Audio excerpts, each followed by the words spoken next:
Here we are with the state of Illinois Treasurer Alexei Janulius, and at 32, yes, you're sir. the youngest treasurer in America? Yes, I am. So how did you get into politics so early? I've always loved public service, and I thought politics would be a great avenue to help people, and the state treasurer's office is the best job in the world. You make me feel like I haven't accomplished anything, and I played football for 10 years. You know, you're just a few months older than I am. So let's talk about unclaimed property. This is something that a lot of people don't really have a clue about.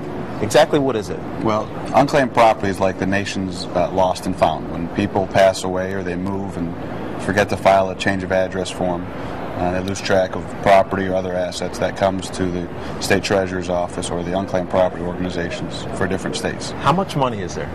There is a tremendous amount of money. Last year alone, across the country, about $2 billion was given back to people throughout the country. In Illinois alone, we have over $1.5 billion for 10 million individuals and businesses. So that means that there's probably a lot of people who have money coming to them that have no clue. Well, about 1 in 8 Americans have money coming back their way. And again, it can amount to just some change in your pocket or a change in your life, as some people who have large volumes coming back. How come they don't know about it? How come they haven't heard about this before? Again, sometimes they're heirs to people who have passed away and they were never told about certain property. In some instances, they've moved and never filed a change of address form, and they forgot that they had either a bank account or unpaid life insurance. So you'd be surprised. Let's say the unclaimed property comes to you, comes to the state of Illinois, the Treasury Department takes possession of it.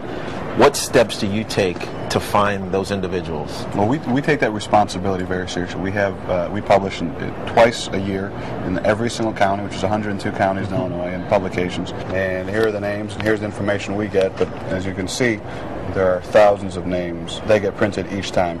How come people don't pay attention to it? Because I remember seeing these when I was growing up, and my mom would have this, and people would flip through it, but no one really ever pays attention to it. You'd be surprised. I mean, it's there, it's huge, people see it, and it says, do you want money? Free money. We use everything we can use, and people still, for whatever reason, don't look at it as much as they should. And again, some people get a couple $1,000, some people get a couple $100, but even, I was owed $34 when I got in office. I never even looked at it.